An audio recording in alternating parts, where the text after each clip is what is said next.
to the 2025 NFL season has officially come to a close and it has come to an end. And I knew that we needed to make a reaction and do a prediction video for the playoffs and my own personal thoughts and reactions to it. This, I will say, this isn't an actual official prediction. Um, I'm just kind of glancing, if I'm being honest. Just kind of want to look at it a little bit and look because, funny enough, it took till the very last game, and it took till the end of the season, and very last week, very last game to finally know. Okay, these are the players. These are the games. This is what it's going to look like. This is who's playing in this one. So, um, hope you all enjoy the stream. Hopefully, we can get this one over quickly. Um, but yeah, this is the playoff bracket. And the other thing that I wanted to give a reaction to also as well today was just how what we witnessed tonight and just how the game ended between the Steelers and the Ravens because what was that? What kind of that was it was a crazy ending. That was absolutely a crazy ending. And some I mean as a Rodgers fan, having being a Packers fan, it's like I have seen this song and dance before. After Gainwell scored that touchdown with about 6 minutes left, I just knew deep down. I was like, Rodgers isn't seeing the ball again. Like, what's going to happen is the Ravens, they're going to get the ball here, and they're just going to milk the clock for the rest of the game, and we know who's going to win. But that isn't what happened. Like, holy hell! What actually happened was Zay Flowers had a wide, and I mean blown coverage, wide open touchdown, and so then Rodgers had to use a 2 minute drive and work a little bit of Rodgers magic. And I'm not gonna lie, I was a little nervous because it's like, does the old man got it? Does he got it in him? Can he do it one more time? And he did. And then just my immediate first, because again, we've seen this, we've done this song and dance before. My immediate reaction was they need to play defense, but I was like, they left him way too much time on the play clock, way too much time just because with and what like worst case scenario is exactly what happened on that last drive because they again with the new kickoff rules, love them or hate them, whatever it is, what it is. The situation that was in front of them was the okay, you have to get a good return, and you get your good return here, and you're able to get a stop, and you're able to what's the word I'm looking for? Like you're able to get a stop, get a return, pin him back deep after the kickoff. But with just how kind of the new rules are and how things go, what wasn't supposed to happen literally happened with a huge return where the Ravens have virtually, I mean, and you look a handful of seasons ago with Chiefs and Mahomes and Kelsey, like it took 13 seconds in the divisional round for them to march down the field and kick a field goal and win the whole damn thing, send the Bills home, and then move on to the AFC Championship game. But like the huge run back sets them up. All the Ravens needed was 2 first downs. Hey, you need 2 first downs. Get this thing going, get it in field goal range, which is exactly what they did because Isaiah Likely had a hell of a catch. And then, yeah, that Packer fan in me is going, holy shit, I've been here before. Ravens are going to walk this one off on a field goal. But then Loop missed it. Loop missed it, which is crazy. There's no, oh, this was rigged. No, that was just that was a rookie kicker making a big kick, biggest kick of his life, and just missing right. And it's like, oh boy, because now where we sit, Steelers are waiting for not the Ravens. Steelers are waiting for the Texans on the other side of this, and so that's a big reaction in summary to kind of talk about my feelings on that game because I just my expectations were they were high, but they were also very like this could be Rodgers' last game. And so I was kind of like, oh, bro, hopefully, yeah, hopefully it's a good one. So, but it ended in a win, so super happy about that. Super happy that the Steelers move on. They get to win, which you know, for me, it would have been a win-win either way, whoever was playing, because, like, there's parts of me, I am a big fan of Lamar Jackson and Mark Andrews and Derrick Henry, so you know, either team that it was going to be a tough game against Houston, anyways. But now that the official playoff bracket and everything's here, let's get going. Let's start it. Let's kick it off, guys. So, if you guys are enjoying this stream, be sure to hit that like button. Glad you guys are here. Let's do it too, huh? Let's do it, shall we? Let me make sure everything's queued up. We good? Okay. It looks like we're ready. We're good to go. So let's do it. So again, this isn't my official, not my official 100%, you know, signed, sealed, delivered, no take backsies. This isn't my official prediction because I want to sleep on it a little bit, and then revisit it and just sit and marinate with some of the decisions here, because if I'm gonna be honest here, the winner of this game, I have a feeling goes all the way to the Super Bowl. But again, let's not overreact here, because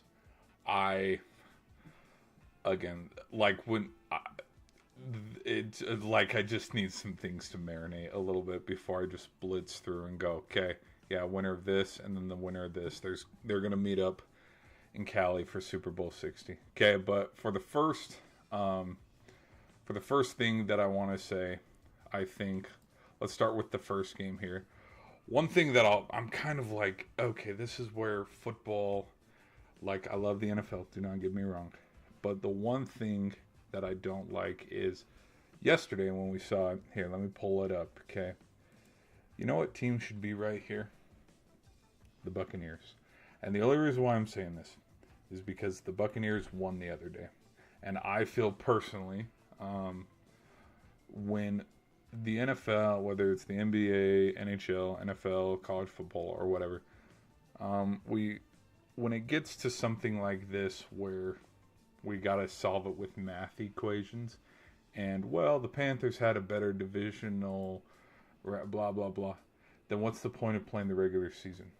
What's the point of all these out-of-division games? And I bet a lot of Texas Longhorn fans are feeling this way after a lot of them have already written it in that, okay, the reason why they missed the college playoff was because they lost to Ohio State week 1, which I don't think that's why it was. But, I mean, Bucks fans and what happened to the Bucks, I think there's a lot of stuff that happened after they had a phenomenal 6-2 start. And then it just started to snowball a little bit after the Bills game. And then after starting 6-2, they finished their last 8, 2-6, something along those stats. And it was just kind of a brutal end to the season. But for me personally, with what happened with the doubleheader on Saturday, honestly, it's like, what the hell is the point of propping up? You know, this is for the division. This is the division title game. Kind of like how they're propping up tonight's game between the Ravens and the Steelers. In that same metric, they said the same thing about the 49ers and the Seahawks, and then the Panthers Bucks. And it's like, okay, we're propping up these games. Like, this is for the division title. So the Bucks win. Oh, no, but because today, you know, mathematically with what happened between the Falcons and the Saints, which, mind you, didn't matter win or loss, guess what? Raheem Morris got fired from the Falcons and they cleaned house anyway. Because of today's ending, Carolina gets to go. And so I'm just kind of sitting here. To be honest, I think the Rams are winning this one. I do. Rams are winning it, and so I think they're going to the next round. But there's parts of me that think with how good the Bucks are, with how, you know, you scrounge some, you know, little bit of momentum, try to muscle the last couple weeks out and try to, you know, all or nothing. Here we go. Let's go get a win to get into the playoffs. With that kind of, like, personally, I think the Bucks may have given, Los Angeles a little bit more of a fight. But now, what's funny is these two teams played um, earlier in the season, about 4 or 5 weeks ago. And anybody remember how that game ended? Carolina won. But I think there's context to it as well, because if we look here, let's pull up ESPN. When they did play each other, it was, I think, where is he? The Rams. Rams. There they are. I think Stafford statistically had his worst game of the season. I could be wrong. Yeah, 2 interceptions. This was after going 7 straight weeks without throwing a pick. Like up into the, because if you look at the stats, if you look at Stafford's stats, he didn't give the ball up for X amount of weeks in a row. Like played damn good, and then all of a sudden they meet up. He has 2 interceptions. Young played phenomenal. He had 3 touchdowns. And Carolina with nothing to lose, because at this point too, Carolina, when you look at their season, this was a flip the switch part in their season as well, because they beat the Packers, but then they just played win-loss, lose to the 49ers. This was the game that kind of turned it around to keep them within the fight, because, you know, statistically it all came down to this game, but then it ended up not. Like, there was a moment when the Panthers, their season was over. It was absolutely over around, I think it was after this Saints loss, because they picked up a lot of momentum beating the Rams, but then after the Saints loss, like it was just done, because they were fighting win-loss, all the way down, kind of like the Lions, but oh well, it is what it is. So, will this kind of be the same outcome? No, I don't think. I don't think with how high scoring this game was, I don't think this is the same kind of game we get when they meet up for the postseason. I could be wrong, but there's parts of me that think, what were some other metrics in that game that we missed? Was Puka injured? Was Adams injured? How much different would the game have gone if Stafford didn't have 2 interceptions? I feel like to expect the same exact result, a little bit of a stretch, and I don't think it's going to happen. So I'm going to take the Rams in that one. Out of winner of this team's beating the, look, I'm just doing this as a joke. Like I think the Packers can beat the Bears. It doesn't matter. Doesn't matter their record. In fact, because if the Bears are the 2 seed and the Packers are the 7th seed, the Packers would be here. They'd be the away team. Because they wouldn't get the, and then then the Rams. Wouldn't the Rams go here? Well, hold on, because if I'm mixing it up a little bit, let me go to right here. Let's look at the NFL. Because again, you got to get it 100%. 5 seed Rams, 3 seed Eagles, or 6 seed. So if the Eagles win, the Rams would be the home team. But if the 49ers win, the Rams are the home team. But if the Eagles win, the Eagles are the home team. Okay. So then, just had to look, because again, it looks like whichever team, but again, there's realignment just depending on who wins and where they win. Oh gosh, out of 49ers and Eagles, parts of me, I have no dog in this fight. I think, you know what? Because I still think they're the big bad bullies of the NFL in more ways than not. I wouldn't say yesterday's performance of the 49ers and Seahawks is not affecting my prediction at all. I just think with how much the Eagles, look, everybody's riding off the Eagles, and nobody thinks the Eagles are going to do crap this postseason, and then we're just going to be sitting here in 2 or 3 weeks from now, they'd be the home team. Okay. We're going to be sitting here in 2 or 3 weeks going, oh, damn, we shouldn't have overlooked the Eagles because look at this. Eagles get an easy home win against the Packers because Packers are limping into the postseason as well. So let's not overlook that. Packers are missing some key pieces we might need. And also, the other thing too is when there's a difference between coming into the postseason red hot, like the Seahawks, versus getting bailed out into the postseason or limping into the postseason with injury.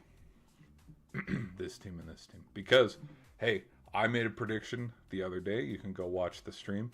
I made a fun prediction after the gaming stream where I said, you know what, here's who I think's going to win tomorrow. I went down some of the teams, and one thing that I touched up on and made a prediction about is I said, watch when the Lions have nothing to lose and when the Lions are playing for pride, watch them, no pun intended, lion and pride anyways, but watch them beat the Bears tomorrow because it's a divisional game. And with divisions, it kind of doesn't matter about your rankings, what your record is, how good you've done all season. And what happened? Lions beat them today. And so now I'm kind of sitting here going, you know what, hell, throw away the Bucks, throw away the Panthers. If you put the Lions here, I think the Lions versus Rams would be an even bigger game. And I can't sit here and confidently say the Rams 100%, even though they beat the Lions last time they played, again, 2 or 3 weeks ago. That it was a pesky loss. The Lions didn't go down without a fight. And then you put the Lions here. I think the Lions could beat, the Rams, the Seahawks, the 49ers, the Eagles, or, yeah, definitely the Bears, because, hell, they beat them today. So, I don't know. There's, some YouTubers and stuff. Shout out to Fear the Beardo, if you guys know who he is. He might be a small YouTuber. You guys might know him. But one thing that he said jokingly in one of his sports streams was, and I kind of agree with it too, because and this situation can only happen with, it feels like the South teams, AFC South or the NFC South, because the West is always going to have a positive record, whether it's the Broncos, the Chiefs, I know not this year, but the Chiefs or the Chargers. But if you have, like here, let me pull it up real quick. If you have a losing schedule and a losing, look at this chant here. Again, this year it's different because they don't, look, we got 2 teams with plus win, 2 teams with double digits, and then go to, where is it? The most stacked division in the whole fetching league, 14, 12, 12, bottom of the Division 3. Like, someone from the NFC West is winning the Super Bowl. That would be a big prediction I would make right now. Like, someone from the West is winning it. Okay. But when you look here, 8-9, 8-9, 8-9, because of the 3-way tie, Carolina goes, even though, look, it division, look, they're all 3-3. Again, I don't know. But yeah, if you have a losing 8-9 record like this, the thing that he talked about is you throw away the regular season, and then you go here to division, and then just go off the merit of the division record, which all of them are tied at 3-3, which is so so funny. But like in this instance, let's scroll.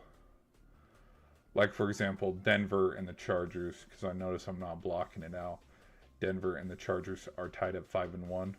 They would both go, which they ended up going anyways. But like Houston and Jacksonville would be split for co-champs because they're both 5-1. Pittsburgh wins it at 4-2. New England wins it at 5-2 because there's a clear-cut winner. There isn't a clear-cut winner here. Now, maybe it is Jacksonville because, well, let's double check here. Okay, they beat the Texans. They split 1-1. They split 1-1 with the Texans. And so my brain's like, yeah, why can't we? Yeah, they clinched the division, but it's like, hey, if you guys split the series 1-1 and you're both tied division, I would say that's enough to equate to, hey, you guys are tied for division champs. But like this would be a long argument that a lot of people would make, and personally, I would also sit with this, and I would ride and stand on this hill, because the same way I'm kind of feeling about this, where okay, the true outright division winner should go to the postseason regardless of regular season record. The reason why I think that would be actually a good thing, and again, this could be a side tangent and an argument or a video for another time, but go look at the 2022 here. In fact, I'll pull it up. You go look at the 2022 Lions before the Lions were good. So Detroit sends Green Bay home that night. You look at their division. Let me scroll up here. Look at that. They went 5-1 in the division. Okay. Tell me. So and again, they went 9-8. Like, I think the 7th seed that year was who was the 7th seed that year? I don't even remember. 2023 playoff.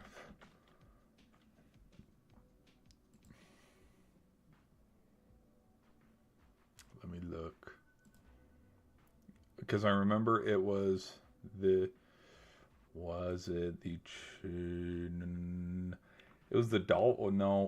Seahawks. I was over here looking at the AFC side. It was the Seahawks against the 49ers. This was the Geno Smith Seahawks. Before Geno, did Geno have a stop before he went to Vegas? I can't remember.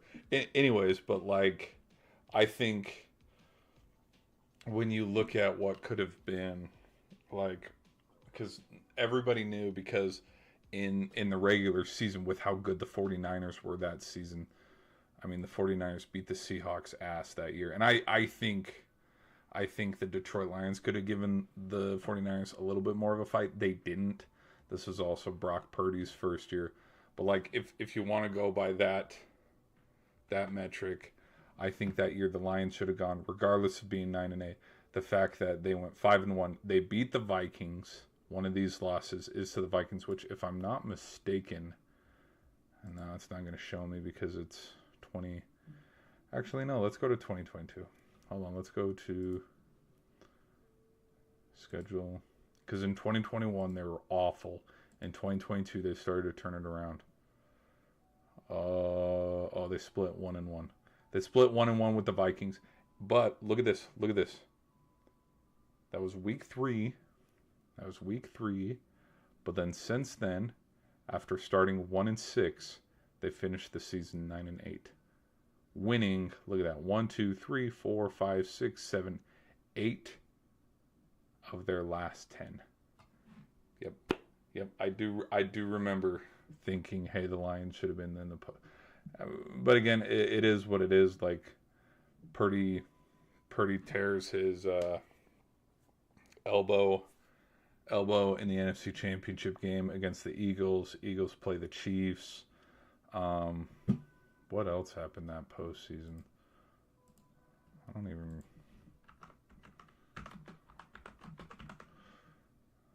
What else happened off the top of my head? Yes, Bills lose to the Bengals in that snow game, and then yes, the Bengals play the Chiefs, and that's the one where Butker made the 55-yard field goal, which would have been good from 65. Yes, because a lot of people called for the win, because there was a late hit out of bounds on Mahomes, and everybody was saying, oh, this is why, the Chiefs only won because of this late hit out of bounds. And it's like, no, the Bengals offense was struggling. Like, the Chiefs were going to drive down the field, and it didn't matter where they kicked it from. Buck, like, it right down the middle.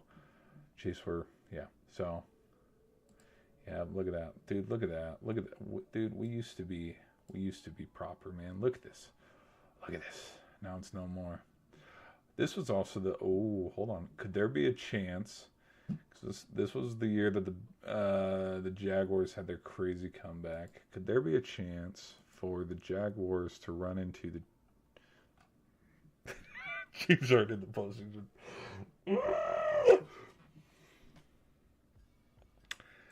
Anyways, I think the. Anyways, on that note, I think the Rams and the Eagles are going to have a divisional round rematch. Um, and I think the Eagles and the Rams are going to meet up and battle it out to see who gets a chance to go to the Super Bowl. Oh gosh, I haven't looked at the chat in a while, guys. I haven't looked at the chat in a while. Sorry, guys. Glad you all are here. Oh my gosh, here we go. Sorry, this one stood out to me. Cry Eagles, cry. Purdy overrated. Nah, dude, Purdy's not overrated. Now, I will say the Seahawks defense did make him look a little suspect the other day. But let me show you a stat that's a little glaring. I talked about this in my stream the other day. Where oh my gosh, we have so many tabs open. Hold on, let's open that tab up. Let me show you a stat. Let me show you one stat that is very concerning with Seahawk fans, if you're a Seahawk fan. Okay, so woo! Seahawks win, baby. Sam Darnold, 0 touchdowns thrown. Okay, you go to the Seahawks here. It's all right. He'll figure it out. We'll figure it out. Okay. Against the Rams. How many touchdowns? 2. 2 interceptions. You know, he gave the ball away a little bit. But then before that big game, at home against the Colts. No touchdowns. At home against the Vikings. The Brosmer Vikings. No touchdowns. And then we go here to the Cardinals. At home against the Cardinals. 1-1. This is after Murray got benched for the remainder of the season. I was sitting. And we know how suspect, Cardinal fans, I know y'all can agree with me. We know how suspect the Arizona Cardinals defense was all season. Seattle should have tore them apart. But they didn't. I mean, they did. Look, I mean, come on. Like, they did. But, I mean, Darnold should have had a field day. And he didn't. So, I would be, if I'm looking just at fraudulent number 1 seeds, if these guys don't get it done, they're going to join the Tennessee Titans in that list that you do not want to be on. Because if I'm being honest, it doesn't matter who wins this game.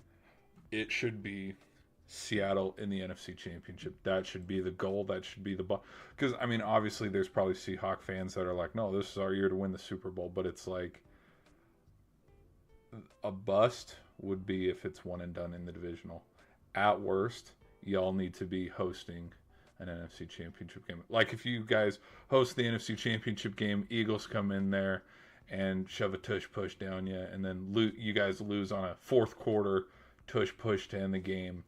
Hurts had his third rushing touchdown of the game or something. We'll all laugh. We'll all sit here and laugh, but like at worst, that's where Seattle should end their season, is the NFC Championship game. But parts of me think this is a divisional matchup. We'll see what happens. But I'm going to roll with the Rams. All right. Chargers and Patriots. Come on now.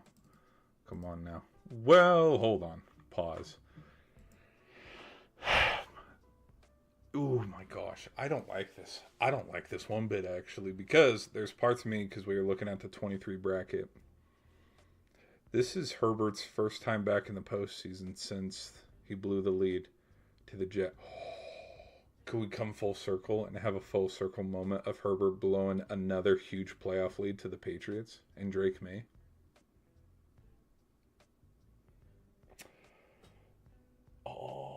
Dub Bears. That's funny. All right, then that was funny. Don't count the Patriots out. We are 100% making the Super Bowl. Pats haven't played anybody all year. That's so funny. Jags going to the Super Bowl. Hell no. Jags, no. Jaguars are not making the Super Bowl, people. Sorry. Sorry to cut it to you. But, Jags aren't making the Super Bowl because I think, well, hold on.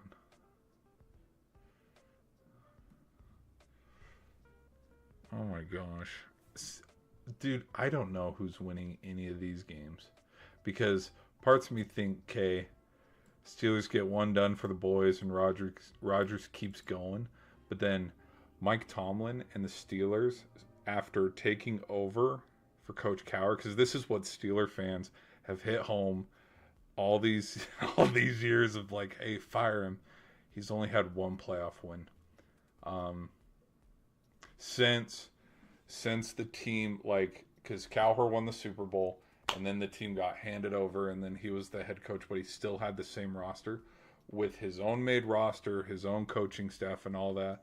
With the tenure that he has had as a Steelers head coach, the only playoff win that he has under his belt is the one against the Dolphins back in 2016.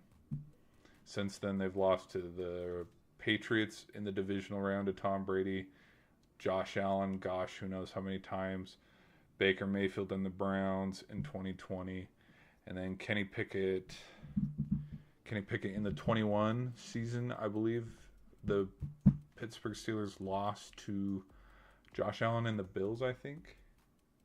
Because I think that was the year the Steelers and the Bills met in the wild card, and then Bills won, they move on to the divisional round, and then that's where we have 13 seconds left. Absolute masterclass of the game between the Chiefs and the Bills, and then Tyreek Hill has a touchdown, but then Gabe Davis has a touchdown, and then 13 seconds, this thing's going to overtime, right? Nope. Steelers are getting bounced next week, yeah. Well, here's the thing. Riley Leonard today, as the third, fourth, whatever string QB he was for the Colts, Riley Leonard had 3 touchdowns today against the Texans. Were they all backups? Maybe. But one thing that this list of quarterbacks can't say the same is Herbert didn't have 3 touchdowns against the Texans. Josh Allen didn't have 3 touchdowns against the Texans.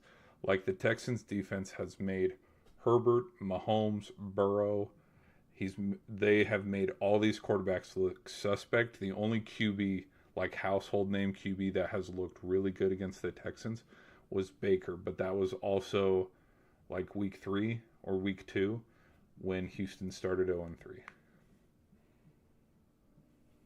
Yeah, no, I agree. Texans are going to get after the Steelers O-line. Well, and with freaking, okay, if I'm going to be honest, I'll say this. With how sloppy both teams play, okay, gotta make sure. Okay, we're looking good here. I'll put that down. With how sloppy both teams are looking and how both teams play offense, first to 14 wins. I like that. I know that sounds stupid to say, but I mean, with today and with how tonight particularly ended with the Steelers and the Ravens, like, dude, we had 55 minutes of football, and then all of a sudden, whoa, we got to have some touchdowns here because, yeah, where was Zay Flowers all game? Where was, where was Calvin Austin all game? Like, they showed up when it mattered most because, I mean, that was a perfect, like, on a line. There were 3, the one to Thielen, the one to Freiermuth, and then the one to Austin, where just Rodgers put it on a rope. The 3 biggest throws of the game, but where, like, yeah, whoever, parts of me think that whichever team goes up by 10 first, they win. Because I don't see with how kind of lackluster both offenses have been. Yeah, if the Texans go up by 13, Steelers. Yeah, I've been a Packer fan way too long. I know Rodgers, and then vice versa. You look and see some of C.J. Stroud's biggest games. If the Steelers are up by 14, and the defense is just kind of bend don't break. Steelers are just able to just move the ball down the field with free will, which it sounds stupid saying that because nobody's been able to just tear up the Texans defense, even though I said earlier that Leonard had 3 touchdowns. Like, I don't know. And there could be context to it too. There could be context to it in the ways of how many of the Texans starters were sitting today. You know what I mean? Because that's the other funny thing too is they weren't sitting their starters, but I'd be very worried because anybody remember what the score was against the Chargers going into the 4th? Now, Broncos defense, I'll give it to them. They held Trey Lance and the second strings of the Chargers to 3 points heading into the 4th quarter. But in turn, no matter how many players that the Chargers were sitting on that defensive side of the football, Bo Nix and that offense only had 13 points. I'd be a little worried if that were me. So with that being said, sorry guys, let me quit rambling. Okay, hypothetical. Here we go. Hypothetical man's getting to the second round. I ain't even gonna play with this one for I ain't even gonna mess around with this one. Not even gonna mess around with it. Well, actually, who's the higher seed out of the Chargers and the? I don't even know who the higher seed is. Chargers.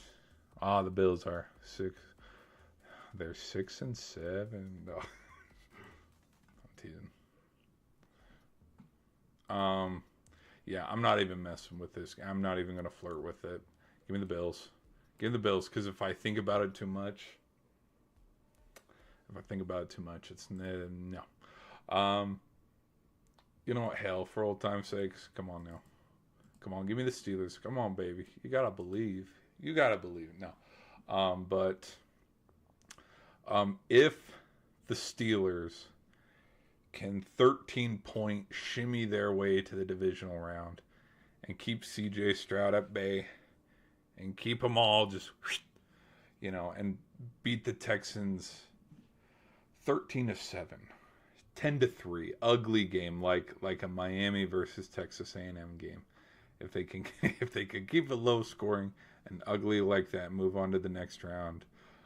Boy, the Broncos will definitely have something ready for Rodgers in the next round. Which again, I would love to see.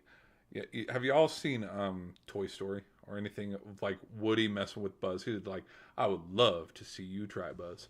Like, there's parts of me where I would love to see a full circle moment of the Steelers and the Packers playing in the Super Bowl. Like, what? You want to talk about absolute cinema. Watch the Packers just meander their way up the, like, what would have to happen is the Panthers would have to win this game to get up to here, and then we'd have our week 7 rematch when the Packers lost to the freaking Panthers, and then boom, they get to the Super Bowl. Steelers. Who could the Steelers go through to get there? Chargers would have to beat the Bills because the Steelers have beaten the Bills this season. Yes. Yeah? I think they did. I think the Steelers beat the Chargers. Yeah. No, they did. Okay, they lost 25-10. But like, again, you get a little bit of a get back here. And then boom, what's waiting? Steelers and Chargers get a little bit of a get back. Steelers Packers. Absolute cinema.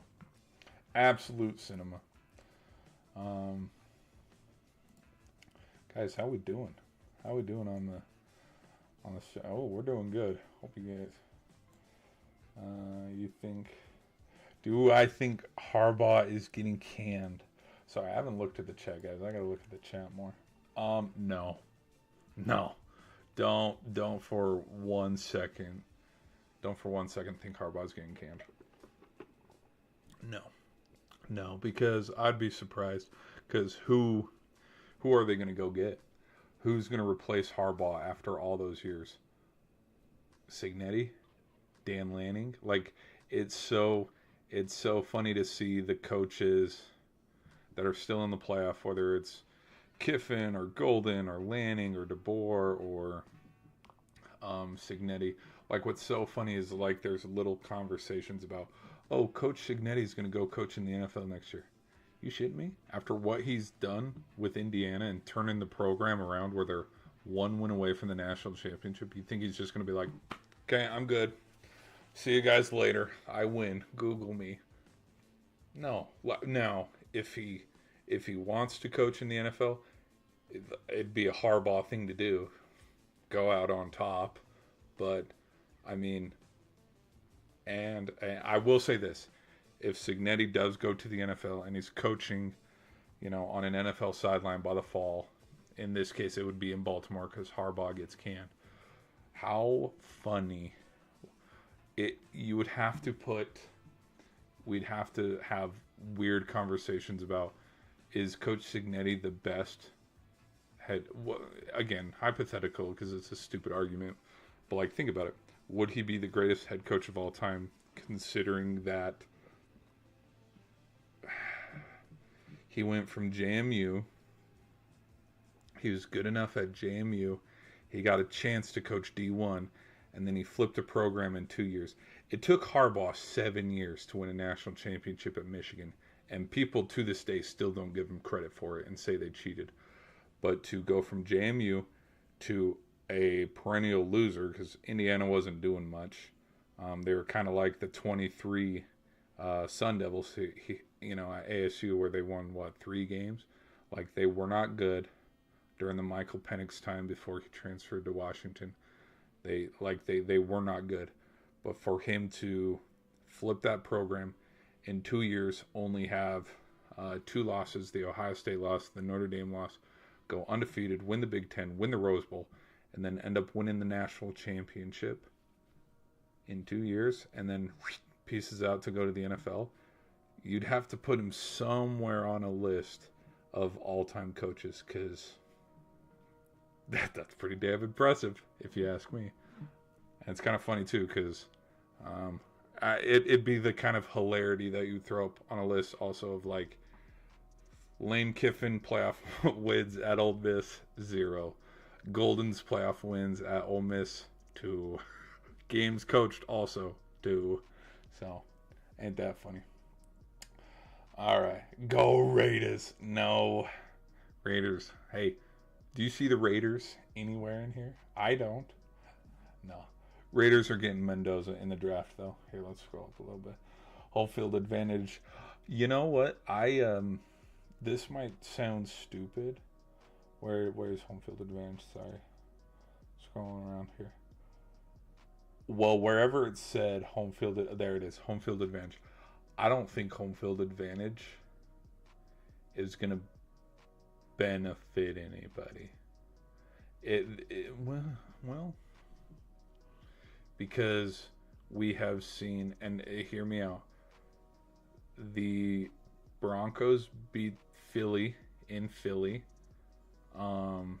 The Bears have lost at home, like they lost at home today, and starters were in today. The Bears have lost at home. The Seahawks have lost at home. They lost at home week 1 to the 49ers. Who else have they lost at home to? Let's pull it up here. Let me go all the way down here.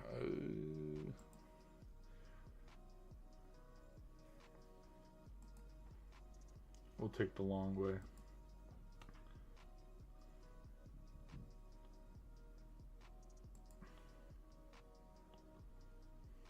We're going to take the long way to get there. There it is. Okay. So, they've lost 1, 2.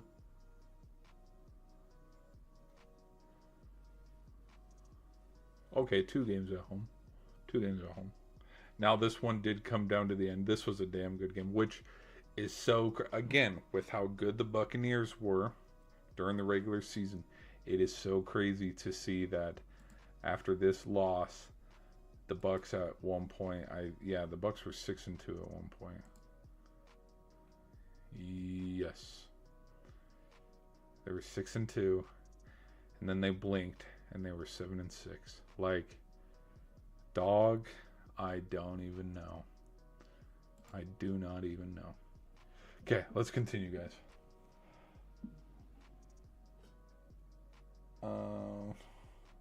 Herbert is a bum in the playoffs. We'll see. This could definitely be a prove it year. I feel like I'm a Bengals fan. I hate football. Special teams, New England. We found our new Brady and Belichick. We're gonna be fan. No way we're beating the Bears. Oh, we can beat the Bears. We can, because here's the funny thing. Here's the funny thing, and let me show you photo proof. Wait. Let me show you photo proof of how we can beat the Bears this year, because we've done it this season. Packers. Now again, this was earlier in the year, but anybody remember 28-21? This was the same week that the Bears took the 1 seed, and they were the number 1 seed, and look at what we did. Now again, this was on our field. We're going to there. We're going to Soldier Field. When you look at this game right here, who was not playing in this game? Jordan Love. Now Malik Willis did put on he had a pretty good game. Okay, he had a touchdown, 121. Okay. The whole why this game was so good right here. The 13-point lead, that the 13 points that we blew and gave up in the fourth quarter for them to tie it, and then the walk-off touchdown by Caleb Williams and the Bears. So this, I'm going to be honest, this will probably look exactly like how our game's going to go on Sunday. Is it Sunday? Whenever they play. Why aren't the Rams in my poll? Because I'm trying not to show bias. Because I think the Rams can win the Super Bowl. Well, and I only get 4 options. Sorry. Which, in fact, let's look. 50. Wow, 56 votes. Look at that. Out of 56 votes, a lot of us are leaning towards the Seahawks. Ooh. We're going to learn. We're all going to learn. I'm telling you, that Super Bowl 49 49 pass. I'm telling you, that is the last successful playoff run the Seahawks will ever have. Where is my... But that's why I think... I'm just looking at other Bears stuff. That's why I think the Packers can beat the Bears. Is because it's a divisional matchup. We know them. They know us. Took some fourth quarter shenanigans for the Bears to tie. And then a hell of a play, walk-off win by Williams. I like the Packers' chances. Plus, shall we remind people, the last time the Packers were the 7th seed, what did they do? Let's go over here. It's the game. Essentially, it's the game that gave Jordan Love his contract. Shall I remind anybody? The last time the Packers were the 7th seed? Anybody? Bueller? So, now this went absolutely nowhere because they lost to the 49ers the next year. But, yeah. Now, and then last year,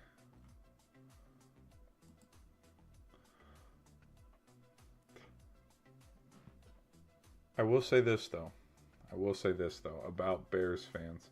if you want a little bit of optimism about playing the Packers, is the team that has played the Packers in the postseason for the last 2 years has ended up going to the Super Bowl. So there's an upside. So if you guys lose to if you guys lose to us, you lose to us. But if you end up beating us, you're going to the Super Bowl. So that's a confirmed myth, because look at the last 2 seasons. I think even going back to the 21 season, the 49ers made it to the NFC Championship where they lost it to the Rams, but so you're at least getting to the NFC Championship game. So look at that positive. Bear down, Bears all the way. I think they got a team. I think they got a team that can do it. Now, did I predict that? No, I'm showing love for the Packers. Again, this isn't my official prediction, but it's the thought that counts. So back to it, guys. All right.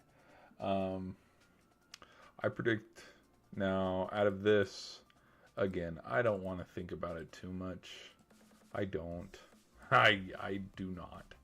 I want Bills would be the away team. Bills would be the away team, so they'd be up here, and then the Broncos would be right here, because it'd be like, Aaron Rodgers, we love that you had a good career, you had a fun career. Your time is now, old man. What's the Huey meme from I was about to say McDonald's in the middle. Malcolm in the Middle. The future is now, old man. And then the Broncos beat up Aaron Rodgers. Actually jump his shit. Like, full-on brawl. They mug him at the 50-yard line. Like, first thing ever, unprecedented. Like an absolute brawl where they're literally beating up a senile old man on the football field. Like Malice in the Palace 2.0. Like, the refs have to blow the whistle. The sideline security has to come in and arrest some players. Like, absolutely, it's crazy. You think the Steelers? Hell yeah. Because here's how the Steelers beat Houston. Put up 17 points. Houston's offense. Now, I could be wrong. I could put my foot in my mouth later when we circle back in a week and okay, guys, I was wrong. Texans ended up beating the Steelers. But CJ Stroud has been mediocre this year. He has not wowed us like he did the rookie year. Like, he's played well. But from all the other quarterbacks, Drake May's played better, Herbert's played better, Lawrence has played better. Josh Allen, not against his team in particular, but overall, Allen has played better this season. And then Rodgers, no. Like, and then Bo Nix. Like, honestly, out of quarterback play, CJ Stroud is pretty equal with Bo Nix, Rodgers, and Josh Allen. Because the best quarterback of this whole conference has been Drake May all year. But it's with a grain of salt, because it's like, but every quarterback's had their moments, though, because this is also still Drake May that, after going up 24-0 against the Bills, didn't show up in the second half. Like, this is still, like, yeah, the best quarterback in the whole playoff. Got to give it to Jalen Hurts. I'm teasing. It's Stafford. Absolutely Stafford. Lost all credibility with the... Yeah, no. I'm teasing.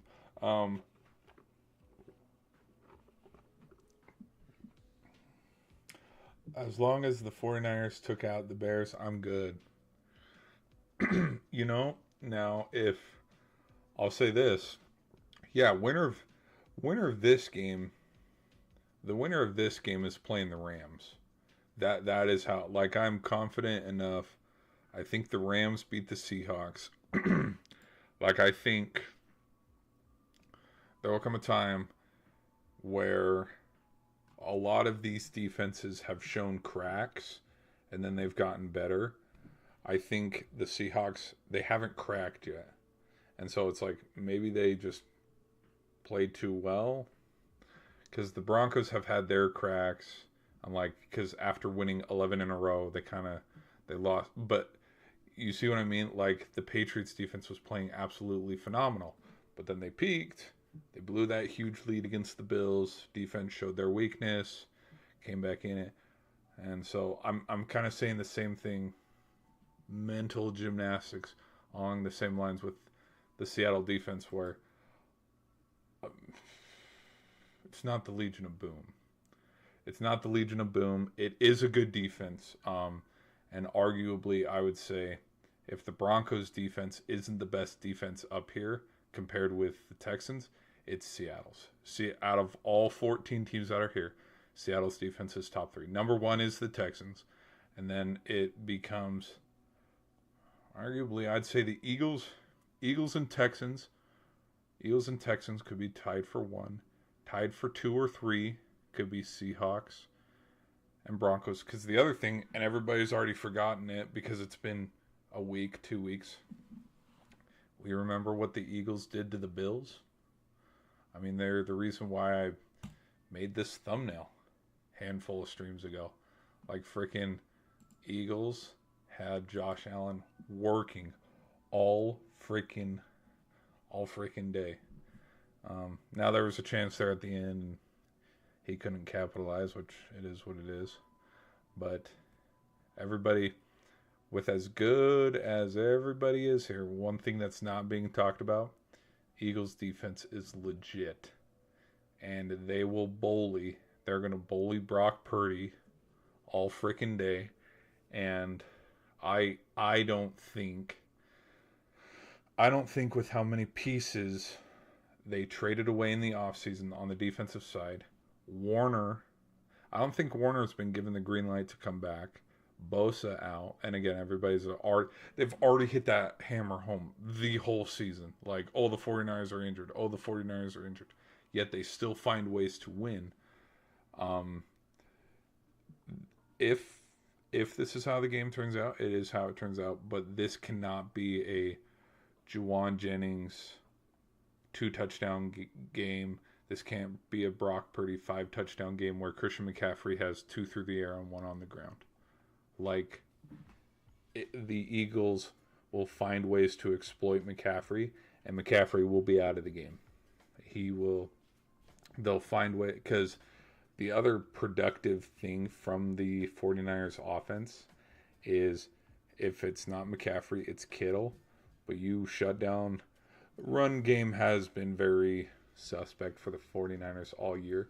But if you take McCaffrey away in the flat with the slip screens and stuff, and just out of the back of the end zone and the dink and dunks, backfield, not end zone, but out of the backfield, some of the dink and dunks, because McCaffrey has been absolutely lethal for Purdy in the passing game.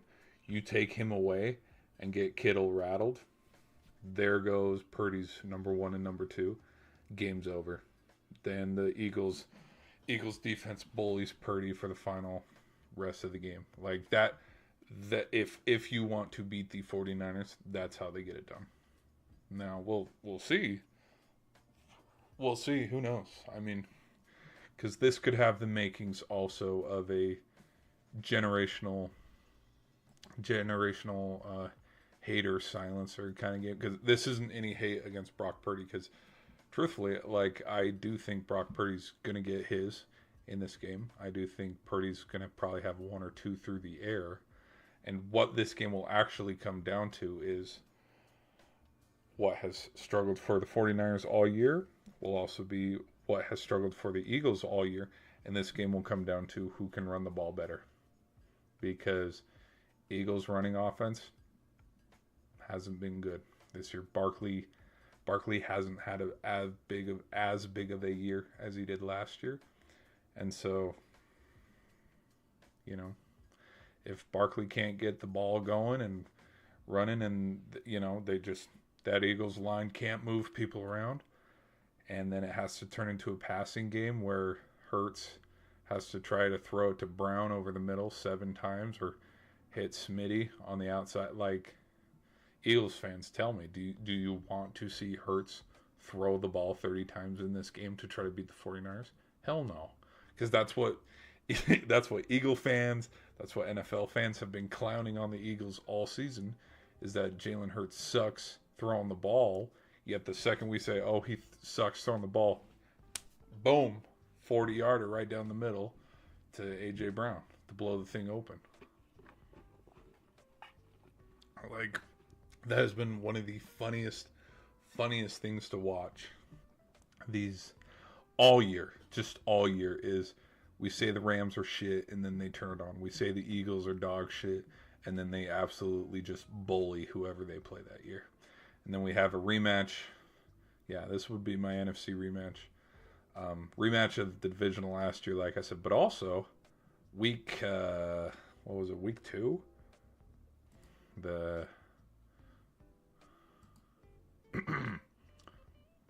Yeah, this if this is how the Eagles 49ers game is, yeah, give me the 49ers. If the 49ers keep it close, Eagles don't want that. No. Where is it? You know what? Let me just pull it up here. Where is it?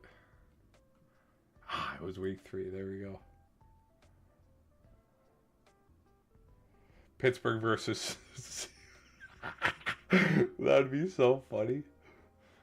You know ball. You know, like if you're thinking what I'm thinking, that'd be the funniest. That'd be the funniest Super Bowl, and it'd be the best kept, the worst kept secret Super Bowl ever if it was Seattle. Hold on, I've missed some of these chats. Sorry, guys. Bills don't have the defense to win it all. No, and neither do the Bears. The Bears defense stinks too, because again, we hate on, oh my gosh, Brock Purdy sucks. Well, look how many touchdowns Brock Purdy had against the Bears, and vice versa, which is why I don't think the 49ers, yeah, you pull up, hold on, I'll scroll down and look at more, but like, again, with solid, legit defenses, how many like, Bears gave up a lot of points, and they even lost today. 49ers giving up all those points to the Bears, but then, like, yeah, dude, or the Rams defense and how many points they gave up to the Lions, and then letting the Lions fight back into, like, legit defenses on this list. Seahawks, Eagles. Don't make me laugh. No.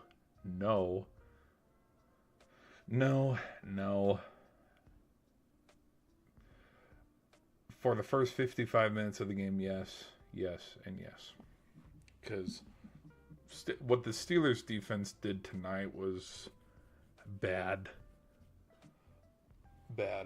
Like, Rodgers was, dude, that game, too close. Too freaking close. You have Philadelphia beating Houston, so I know not to take any of your analysts seriously. Alright. That's alright. They have to get through a monster defense, and if they pull that off, they have to get through another elite defense in the Broncos. It's possible, but not likely for Steelers. Too inconsistent. Well, you know whose offense has also been inconsistent? The Broncos. The Broncos' inconsistency of being able to pull away from teams.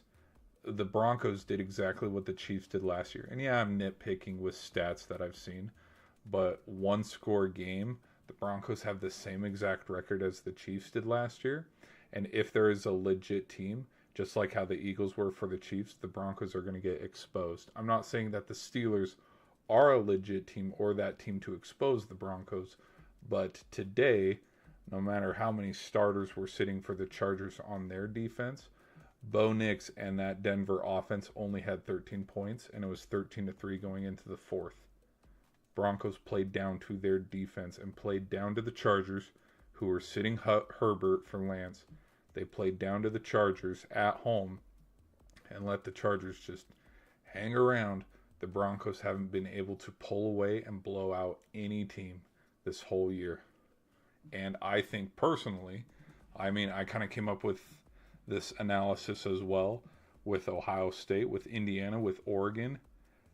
If the shit's starting to hit the fan, like that's why if we're looking at it from a hey shit hits the fan point of view kind of games, the teams that are going to pull out wins will be the Steelers, the Bills, the Jags, or the Chargers, because in all the games where holy hell the shit's hitting the fan, they've been able to pull out some wins. Same with the Eagles, same with the Rams. Like they're well, and I would say the Bears too, because that Bears OT win against the Packers, shit was definitely hitting the fan. But I mean, the you look at you look at games where if the Seahawks are down in it or it's close in any way, Seahawks don't win. What close game has the Seahawks won all year? They haven't. Eagles are going to lose. The Bills are going to lose. Steelers are going to lose. Who else you want to know? Chargers and Seahawks in the Super Bowl. Can Sam Darnold stay consistent and play clutch that deep into the postseason? Might I remind you guys, it was no more than a year ago where Sam Darnold was in this same position, with the Vikings winning 14 games, and the Rams defense, again, same defense against Sam Darnold. Anybody remember what happened with the Vikings and the Rams last year? Dude got absolutely embarrassed.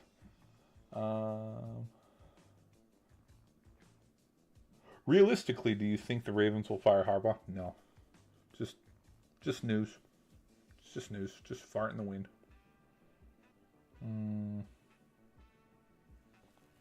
Seahawks scripted to win? No. And that's where I laugh and I giggle at the person whoever said Steelers Seahawks because it's one of the most infamously horribly called Super Bowls, Super Bowl 40 between the Steelers and Seahawks. And so that's why I'm laughing of like if the script writers, if there were script writers, it's going to be Bills 49ers. Like who does, again, look at it this way. Okay? And again, everybody can look at the color theory, the color logo. What are the two most predominant colors on this? Pink and blue, which pink and blue. Okay? So, if we're going to go by that logic, Panthers are getting all the way over here. But what teams, like there is no pink team. There is no pink team, but I mean pink Halloween pink in the NFL. October, which team was the best in October? The Bills. Okay, there could be the loophole or pink is a different hue of red. Pink is closest to red. 49ers are the home team. Boom. Well, because it's also in San Francisco. 49ers is the home team. They connect to the pink, and then the blue goes to this blue is more Charger blue, but the Chargers aren't getting to the Super Bowl. So there's your blue and your pink for the Bills, if we're going by script. I'm so tired of this shit, man. Yeah, I am too. I'm tired of there not being a clear-cut winner. Texans beating the Steelers. Yeah, no, they're not.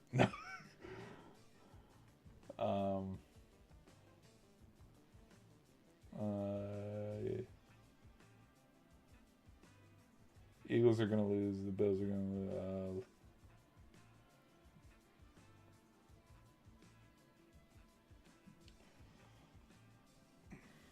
Yeah, that's my fun. That's my fun Super Bowl logo. If we want to do the Super Bowl logo theory, which I think what's funny is with how much of a meme it's become. That's why I think it's all all different colors. Because I mean, we got yellow hue of like, we got the yellow hue of like the Packers here. We got, oh look, orange, orange, red. There's your 49er orange, red. What's a white color? Steelers white, the Bills white. So I don't know. I don't know. I think it's all there.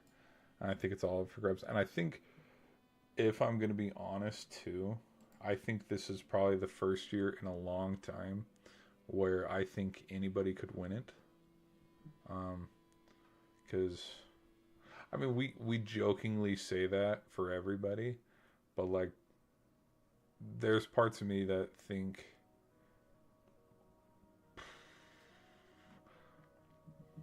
is it going to happen? No, probably not. But Rodgers goes out on top, like how Manning did. So there's that. Steelers win it.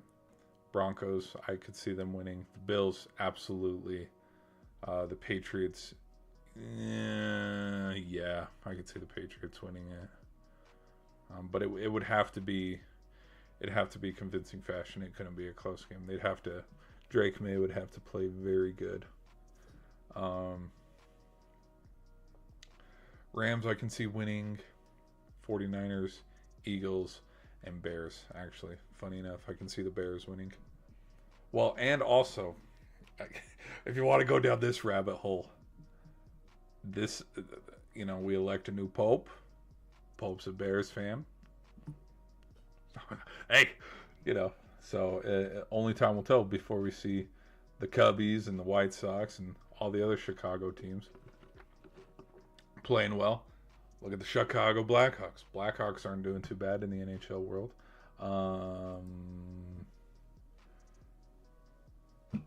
What was the other? No, I was thinking of Bulls. The Bulls to start the NBA season. The Bulls actually started out really good, but no Michael Jordan, no good. No. So, okay, now here we go. Here we go. Now, out of this prediction, again, look, if there's any year for him to win it, it's this year. And I've said this before in some of my streams and in some of my predictions. There's no Burrow, there's no Lamar, there's no Allen, there is nobody standing. Dude, that's what this whole freaking stream was about. I made a stream a little while ago if you guys want to check it out. But I rambled for an hour basically saying, okay, if, this is the year, if the Bills are going to win it, it's got to be now, because all the teams that the Bills have lost to, well, the one in particular, they're not in it. And parts of me think that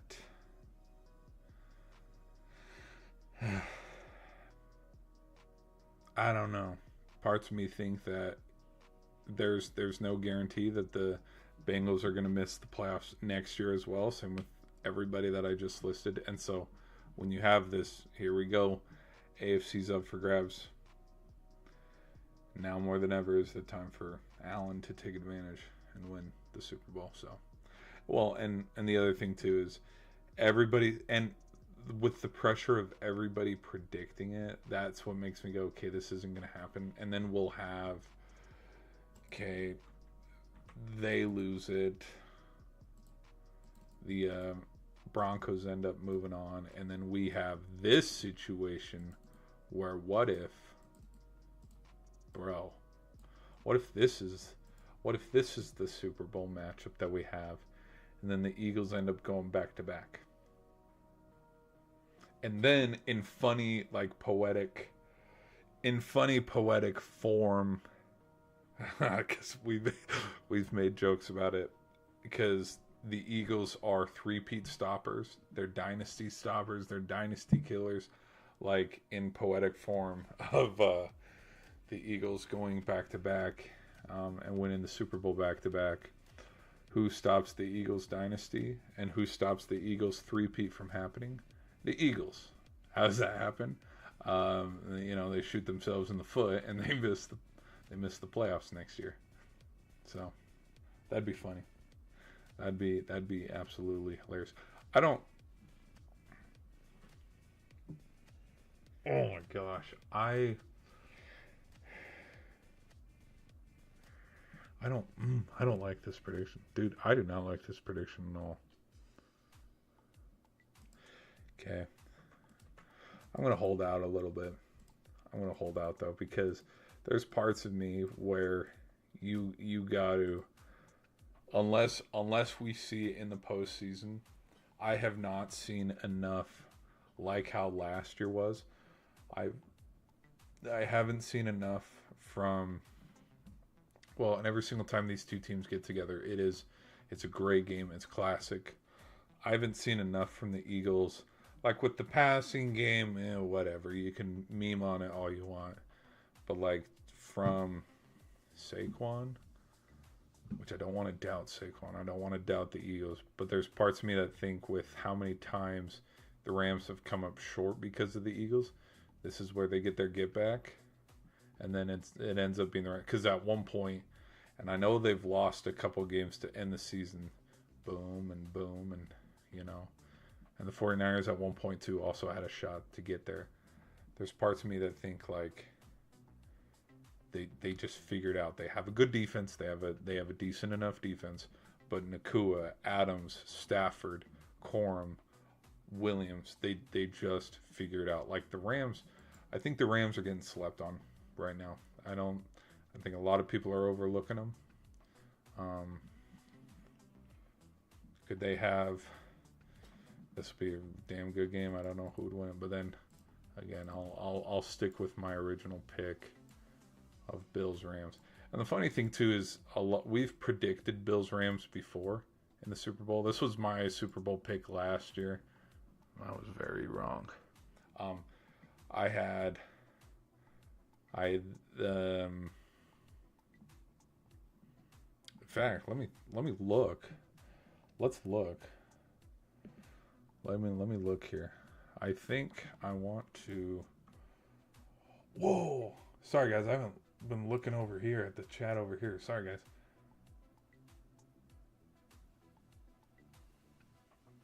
Who is the NFL MVP? Me personally, I think it's Stafford.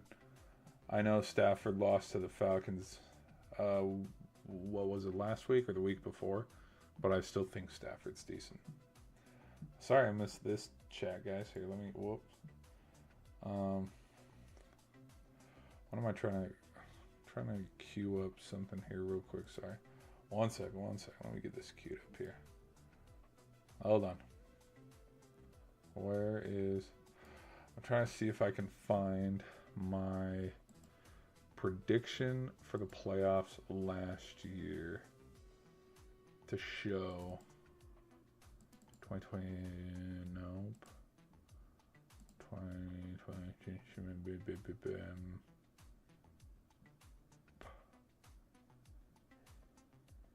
damn, did I not? I didn't make one. You know, I probably did somewhere. There's probably a prediction video somewhere out there. I know I've made this prediction before. Feast your eyes. This is a long time ago. This is an old prediction. Look at this here. This is an old prediction. Very old. Very old. So I've been predicting the Bills for a while. Which we're gonna stop doing that. We gotta stop doing that. We keep cursing the Bills. My bad. My bad, peeps. Let me look up.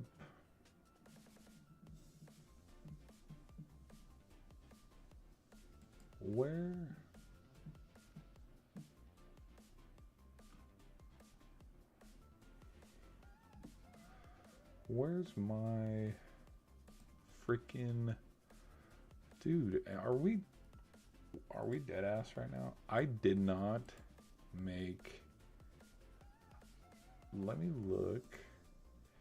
Did I not make a prediction video for? Okay, hold on. Here we go. Hold on. NFL postseason. Let's see if I made a.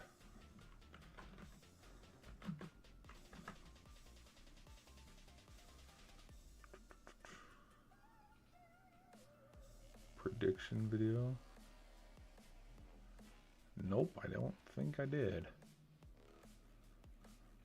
Playoffs. NFL playoffs. Let's do NFL playoffs.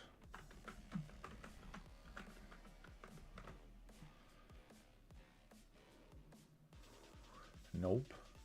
Oh my gosh, I didn't make a freaking... Yes, I did. It's somewhere. It's here. Let me... Hold on, let me look at a bracket from last season. Hold on.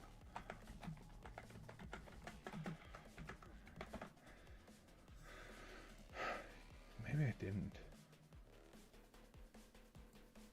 Oh, yes, I did. Yes, I did. Okay, hold on. Okay, let me cue it up here. Let me show you guys. Whoops. I'll show you. Okay, okay,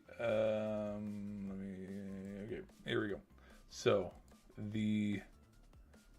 last year's Super Bowl. No, not 2024, 2025. My bad. Okay. So, out of the Vikings and the Rams, I predicted the Vikings to get to the next round. Out of the Bucks and Washington, I predicted the Bucks. And then out of Green Bay and Philly, I took Philly. And so then I would have had the Bucks and the Lions against the Rams and the Eagles. And then I had Rams, Lions in the NFC Championship game, if I'm not mistaken. And then from there, I had Rams, Bills, because on the AFC side, out of Steelers and Ravens, I took the Ravens. Out of Bills and Broncos, I took the Bills. And then out of Chargers and Texans, I think I took the Chargers. But I think I also had the thought of, who gives a damn? They got to go play the Chiefs. And then I had, like everybody else, Chiefs and Bills in the AFC Championship. And then from there, Chiefs and Bills, I had the Bills. And then on the other side with Rams, Lions, I had the Rams. So we have come away. We have come a ways since.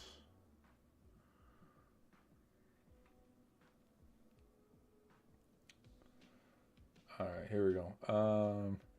Can we agree it's time for Harbaugh to go? But my Packers versus Bears part 3. Give me the Packers.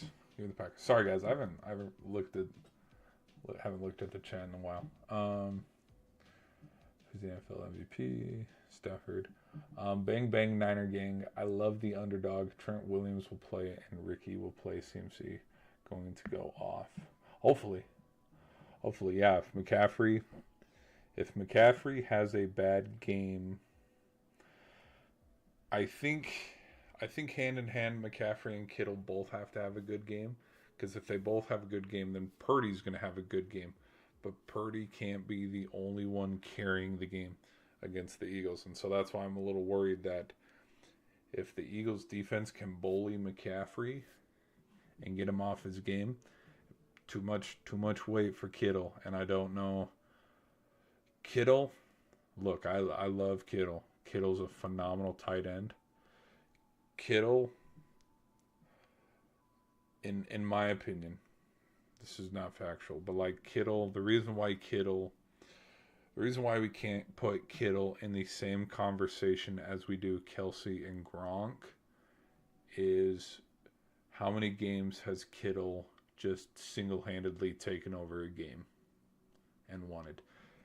In the playoffs, he did it, like he has had his days and he's had really great games and great performances against the Cowboys. He's beaten up on the Cowboys, but like there are time and time again, which is what even started the conversations on Kelsey being one of the GOATs and stuff for the tight end position, is like in that prime era of Mahomes and all of them, like freaking... It was like there were games where like Kelsey could get the ball and just go 40 yards down the field. Just catch it 7 yards deep, 8 yards deep, make a man miss or two, and then ooh, he's gone because that's when he had to get up and go. He's gotten a little older. He's gotten a little older since. All right, Texans Super Bowl champs. No, not happening. Not happening. If we're just going on the basis of the what's the word I'm looking for? Defense? Then yeah, we can mosey our way to the Super Bowl, but in turn, I think as much of a good defense, you have to have a good offense, and they have to complement each other. And personally, like, dude, Texans could win the Super Bowl, and I could be wrong as hell. I They got to complement each other, and right now the Texans' defense is a whole hell of a lot better than their offense, and yeah, there's just yeah. So, um,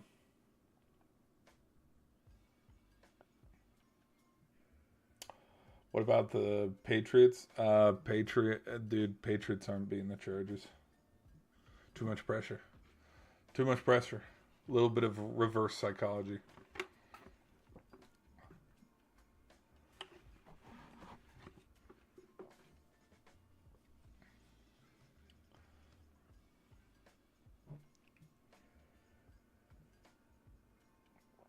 I remember you from when you did the Super. Dude, that was forever ago.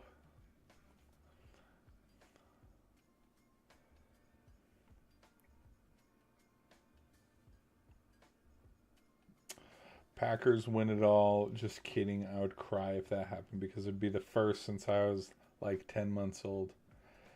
Oh, way to make me feel old. Way to make me feel old. I think I was 10 or 11. 10 or 11 or 12 when the Packers won it. I do remember that day like it was yesterday. It was awesome. I don't remember the game as much. I just remember they won. That's all I remember. And then out of these two, Bills and Rams. I think it'd be funny because I think it could go either way because I don't think there's parts of me where, well, when you look at quarterbacks who are curtain call,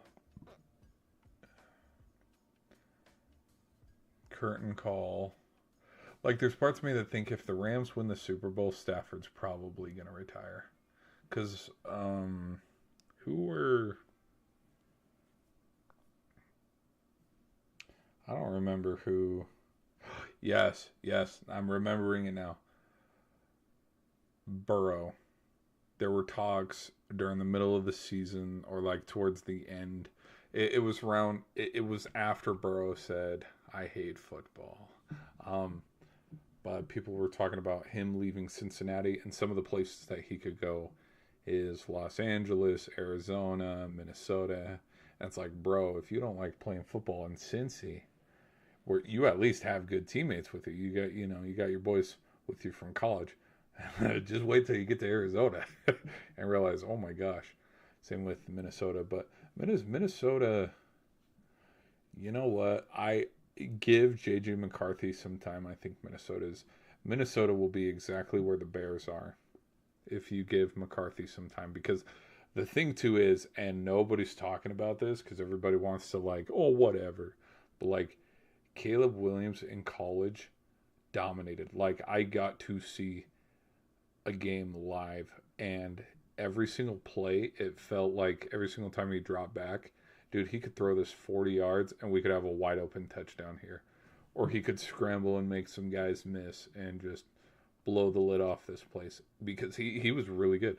And we have already, just because he's played with the Bears for 2 years now, the rookie season, his last year at USC, we've like just discredited all of his quarterback abilities, and we've just overlooked him and whatnot, and we meme on him, which is fun. But like, with what he did with Oklahoma the last year before they dipped. Like they were a win away from winning the Big 12 and getting to the Big 12 championship game, but then they lost to Oklahoma State. The dude wasn't the starter that year. Spencer Rattler was. And if it wasn't for Rattler playing like garbage in the first half against Texas and then him having to have a phenomenal, I believe he was a freshman. He was a freshman or a sophomore. A phenomenal like 25, 28 point comeback in the Red River. If he didn't have that phenomenal comeback to get the starting spot, like the story of Caleb Williams never would have happened. Like it would have eventually probably somewhere, but like what he did at Oklahoma, what he did his first year at USC, where they were a win against Utah away from the playoff, him winning the Heisman, like the dude was legit. But we wanted to say, oh, Jaden Daniels, Drake May, J.J. McCarthy coming off the national championship. These quarterbacks compare. And it's like, okay, yeah, maybe now, but like how long did it take for Drake May to come around? You know, those comparisons. Or how long did it take for, you know, like it just, like it's so funny that Daniels has a phenomenal rookie year. May comes around and it takes him a little bit of time. But it's like we immediately, like Penix as well. Like there were debates and arguments of how Caleb Williams shouldn't have been the number one overall pick. And it's like, did anybody watch any of the tape? Did anybody realize like it's not Williams' fault that they lost 42-45? It's not his fault that their defense blew leads and why USC has a terrible record. You look, yeah, okay, it was a high-scoring shootout. Okay, they lost. Their defense gave up 45 points. But then in turn, their offense was able to produce 42 points to lose it, 42-45 in overtime. Like, he did fine at USC. That was a big, long rant. Sorry, guys.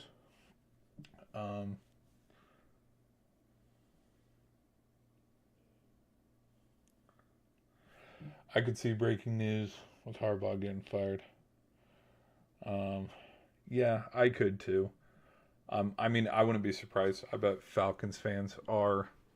I bet Falcons fans are very surprised about the firing that they had because their GM got fired too. I think they cleaned house. I don't remember off the top of my head.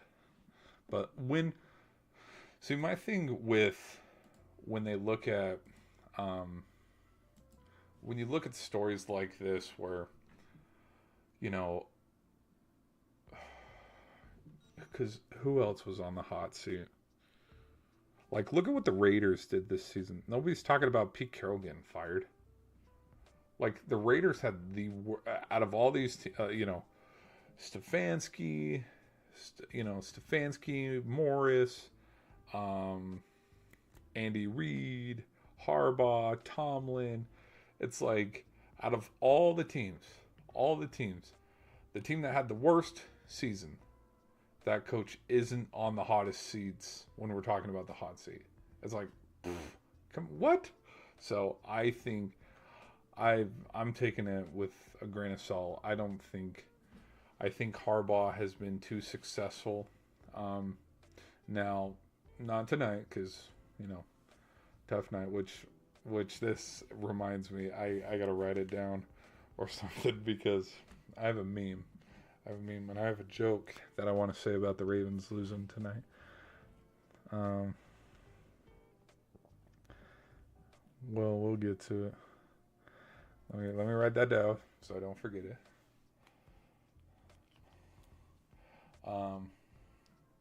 Do we fire Matt LaFleur if we... No, LaFleur ain't going nowhere. Nah, LaFleur ain't going nowhere. Because what's so funny is as much as we complain about the NIL portal and college football and oh my gosh, where the hell is the loyalty? Is in that same breath, the exact same thing's going on with the NFL. Because we want coaches to get fired just as fast. We want players to get cut just as fast. And so I think it's funny because remind me, which I fell into this same boat as well. After Bass missed that field goal 2 years ago, I was saying, what could really help the Bills? Maybe if they changed coaching staff. No, you know what would help the Bills? If their defense could have gotten a stop and not put themselves in a situation where, oh shit, we got to rely on our kicker to kick a field goal and win this. Just saying. I know it's great, but again, it's a team sport. I know there's a lot of crazy stuff, crazy angles. But Harbaugh, no, I don't think Harbaugh's going to get fired. But I think what's funny, and I can't wait for the memes about it, which the memes have already probably come out. But how funny it is, where what was the biggest off-season noise and story for the Ravens? Justin Tucker. And how Justin Tucker got cut from the Ravens, with how historic and phenomenal and a great kicker. Okay, off the field stuff is off the field stuff. Okay, save that for another time. But just on the field, with how good he was as a kicker and how clutch he was as a kicker. The funny full circle poetic justice moment of it is how the kicker that is going to the Hall of Fame, maybe, I don't know, but how you lose a field goal, you lose on a field goal because you had to go draft a rookie kicker, when we all know, I mean, not to address the elephant in the room, if Justin Kicker's kicking that field goal, Ravens win. Oh, don't say that, but yeah, I think they're winning. I could be wrong. But yeah, I think we're going to do this because here's the thing. With next week, when we look at the Steelers-Texans, we're going to do the same song and dance. Steelers fans, sorry, my hair's in my face.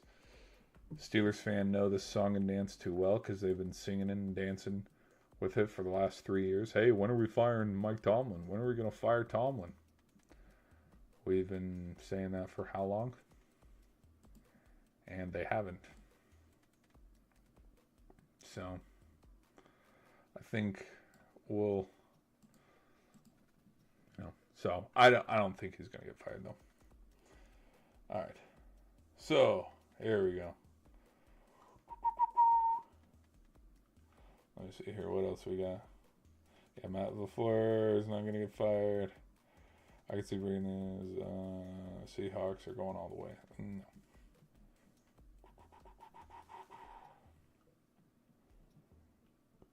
All right. I've watched a lot of good movies this year, but I've not watched that one.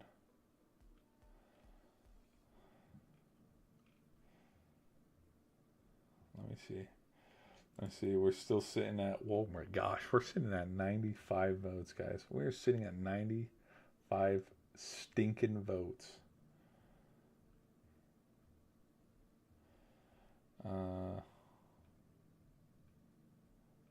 Who the hell is Jeff? Who's Jeff Hafley? I don't know who Jeff Hafley is. Let me go look. Hold on. I'll go look up Jeff Hafley. Oh no. No, he wouldn't get promoted. I'm looking, no. The what's the word? What am I trying to say here? The NFL is not like college in the way of, oh, your head coach gets fired. Like, he could be an interim head coach, but I don't think that I don't think they would go from Matt LaFleur to one of their guys on staff. It would go to someone who's out of the building, bigger, higher, someone totally different. Let's go right here. Okay, we got that. Let me check one more thing.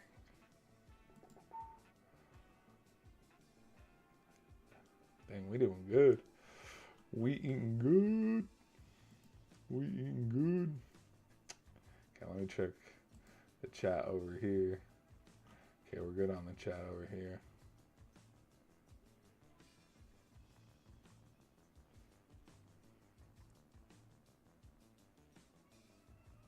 Can I become a mod to get this guy out? Nah, it's fine. It's fine. It's fine. I'm good with it. Don't worry about it.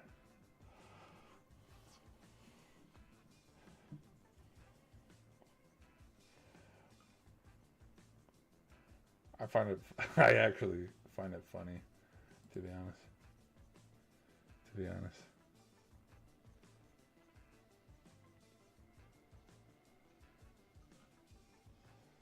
Alright, guys. What about... we are almost at... Oh, here we go. We hit 67, guys. We hit 67. Here it comes. Has it cooked yet? There we go. There we go.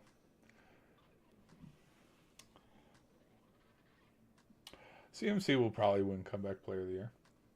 He probably will. We'll have to see, though. I have no clue who's going to win Comeback Player of the Year. All right, people. That's all. That's it from me. That's it from me. This is my initial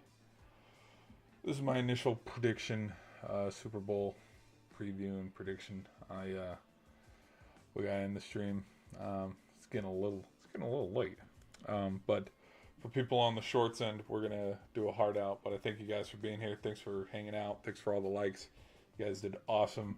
Thanks for chatting it up a little bit, interacting a lot. Shout out to you guys. I see you all here in the chat. Thanks for all the votes too. Sounds like the chat has the Seahawks winning the Super Bowl. We will see. We will see. But it won't let me. I don't know why it won't let me scroll up any farther. Because like that's as far as it will go up. But oh, here we go. Hold on. We got more. We got more. 7 coaches could be fired tomorrow. Oh, absolutely. Absolutely. I would say it's a toss-up in the playoffs. Who wants it the most? I agree. Now, this is like earlier in the stream, of these 14 teams,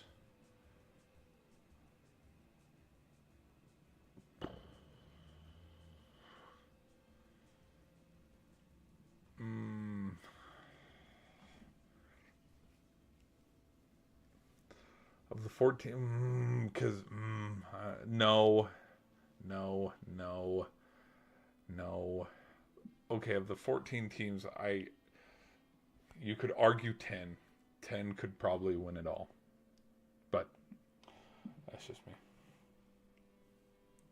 I agree. If the Bills don't win it this year, they're never going to win it, which is why this is the year to win it. Okay. Let's go through all the coaching. 49ers are good. Bears are good. Bengals. Yep, Bengals could fire their head coach. Bills are fine. Broncos are fine. Browns could fire their head coach. I don't think they'd get rid of Stefanski. They could. I don't see it. I really don't. The Bucks getting rid of Bowles. People are talking about it, and it's gotten very loud because of how this season went, where they were doing very good. And let me throw it back to beginning of October, middle of October. You know who was the MVP leader and in the MVP race during that time? Baker Mayfield. Yeah, so that's pretty sad. That was fun, but yeah. Who else? Sorry, there's a little bit of a glare, but okay, here we go. Cardinals. I think they could fire their coach with how this season went. Chargers, no. You bring Harbaugh from Michigan, they're not going to get rid of Andy Reid. No, I would be very surprised if the Chiefs fire. I'd be as surprised of the Chiefs. Well,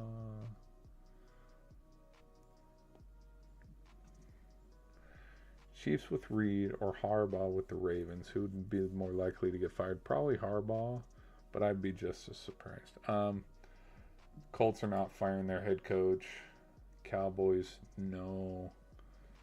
Dolphins, no.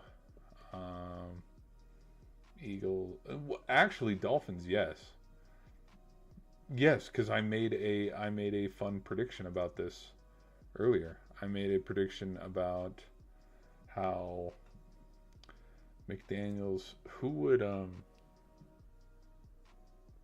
McDaniels go join? Was it Josh Allen or Mahomes?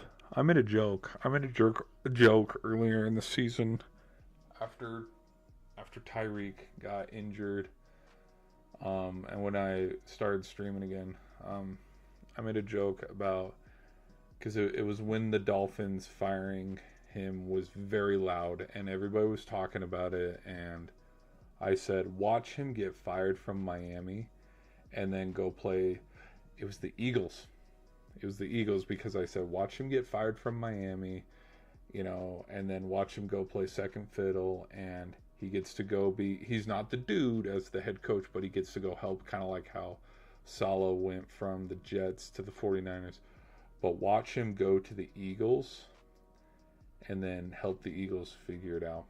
And then the Eagles just get that much better. They have a head coach mindset as an offensive coordinator. But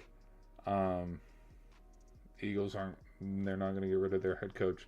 Falcons are in the position to go look for a new head coach, so that could happen.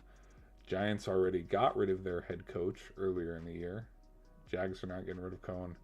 The Jets, we'll see. I don't think they would get rid of Glenn after 1 year, but again, stranger things have happened. Oh, name drop. Dan Campbell for the Lions, not happening. He's too valuable right now. And everything that the Lions have built up to get here, gone. The second Dan Campbell gets fired, if he is fired from the Lions are going back to being a 3-win team, 4-win team. I'm telling you, because St. Brown's going to want out of there. Hutch is going to want out of there. No one, you don't just, the old adage of the team is as good as the head coach, and what I mean by that is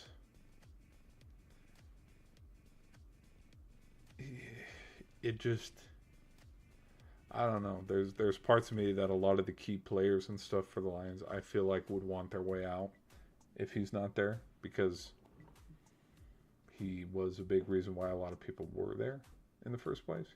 You know what I mean? Why? Yeah. You look at other teams that have won the Super Bowl, like the Rams or the Chiefs, or notice how the great players that were with the Chiefs when they won the Super Bowl, some players did leave, yeah, but players actively came to the Chiefs because they wanted to win. And you can't say the same thing. Okay, Carroll goes from Seattle to the Raiders. Off the top of my head, the only player that I know that went with Carroll from the Seahawks to the Raiders was Geno. It's not like everybody else was like, hey, here we go, let's go jump to it. I don't know. Kind of lost my point there. But anyways, Lions, no. Packers, no. Panthers, nope. Raiders, maybe. Again, I think it's funny, out of the hot seat that everybody has put all the coaches on in the NFL, the fact that the coach with the worst record on here isn't on the hot seat, but a coach that was a missed field goal right here with the Ravens. The fact that he's on the hot seat, it's funny. It's just funny to me. McVay, no. Um, Harbaugh, people are talking about it. Washington, no. Saints, no. Seahawks, no. The Steelers, no. Texans, no. Titans, maybe. And then the Vikings, no. So, yeah, there could we could see it, but it'd be I don't know, because there's parts of me that think it would be the teams that would get fired. It would be from a team. I'm going to use Taylor for example for the Bengals because the expectations were to get to the playoffs and go win a Super Bowl, and they didn't. And because they didn't, that's why they would get rid of him. Versus the Saints, who have because a quarterback, Kellen Moore, I think. Boise State Broncos won a Super Bowl with the Eagles. It's like where the expectations of him after he left the Eagles were like, "Yay, we actually have a coach. Let's go. Here we go. Who cares if we only win 4 or 5 games this season?" Like that's the difference. Like the Bucks, a lot of people were talking during the preseason that the Bucks were going to win the South. And so, yeah, the expectations of winning the South, you have Baker, you got Evans, Bucky Irving, you got some dudes around him. You can make a run. The defense, they're no joke. They're good. They can, they didn't. And so, because of that, like, that's where I could see the reason why they lose a coach, because so, I know, talking in circles now. So, we'll see. We'll see, on the coach's end who gets fired this coming week, which another stream that we got to do, if I'm being honest, we got to talk about the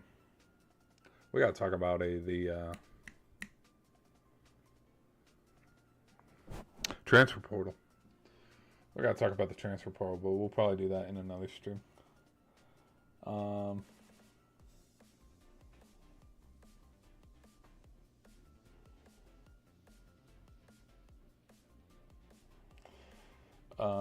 These playoffs play a big role for coaching and their jobs. It's going to be a lot of changes next season. The NFL means not for long. You're fired 2027.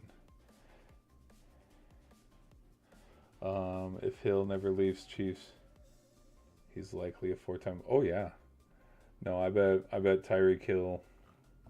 I mean, Miami did offer him a bag, so I mean, there's that. But yeah, no, if Tyreek Hill didn't leave, and here's what's funny, is if Tyreek Hill did not leave the Chiefs and to go to Miami, he would be up there with Randy Moss and Jerry Rice in conversations of greatest receiver of all time. Because he has the rings to back it up. I mean, go down that fun wormhole for a little bit. Buffalo. F the Sea Pigeons. If the Ravens, the Seahawks should be promoted as head coach. Ooh, Mike McDaniel. Well, there's the other fun thing too, is maybe Mike McDaniels goes from one head coaching gig to another. That could happen. Tweedledee and Tweedledum. LOL. I'm a Giants fan. Why Giants? No. Who do the Giants hire? Who do the Giants hire? I don't know. Because that's the funny thing is I don't who's out there. Who's out there right now? I have no clue. Who's my favorite team? Packers. NFL had to nerf the Chiefs. Didn't want to ruin Brady's legacy, so they scripted the cheat off to KC. Well, that, and also Miami offered him a bag. Miami offered him a bag of cash and the key to the city. Here, let me show you the. Let me show you the Tyreek Hill Dolphins contract.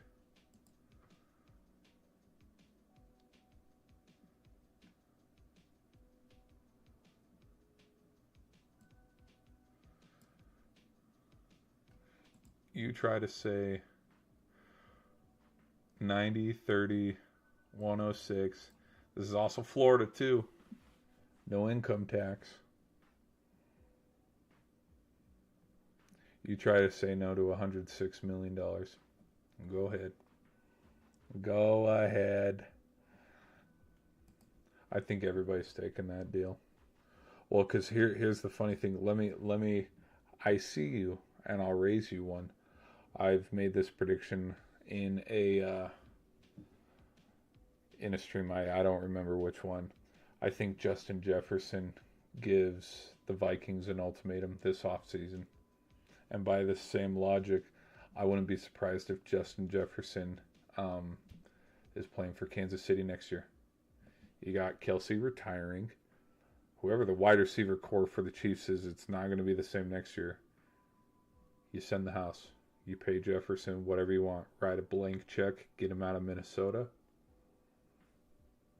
Give Mahomes a true number one to try to replace the last handful of seasons. But the productivity of what Kelce was in the Super Bowl 58 run, the Super Bowl 57 run. Yeah. I think Jefferson could replace that productivity. You give Mahomes a true number one, but there's a lot of other stuff. I mean, the other thing too that gets ignored is a lot of players left the Chiefs as well on their defense because they, other teams wanted them, and so they're missing some guys on the defense, just like the Eagles. Eagles win the Super Bowl. A lot of their key pieces left for other teams too. So you retool the defense. I'm just saying. Put the bracket back up. All right. Only because you asked so nicely. Gosh. Man, Ravens sold today. Could have finally got another chip. Now Josh Allen will probably get it. We'll see. We'll see, Master Yoda. We will see. We will have to see. All right, guys. Y'all are gonna hate me. Y'all are gonna hate me. I'm gonna have to end the stream here, dude. It is stinking late. I gotta get up in like 5 hours. I gotta get up in freaking 5 hours for work. Son of a bitch. So, people on the shorts end, we're gonna do a hard out. We're gonna do a hard out here, but I hope you guys enjoy the stream. Shout out to you guys for keeping the chat popping and going. Let's see how many 102 votes. So thank you guys. We're going to do a hard out here, but if you guys enjoyed the stream, please hit that subscribe button. But tune back in. We'll be doing more streams. Keep a lookout for my Super Bowl prediction. I'll see you guys in another stream.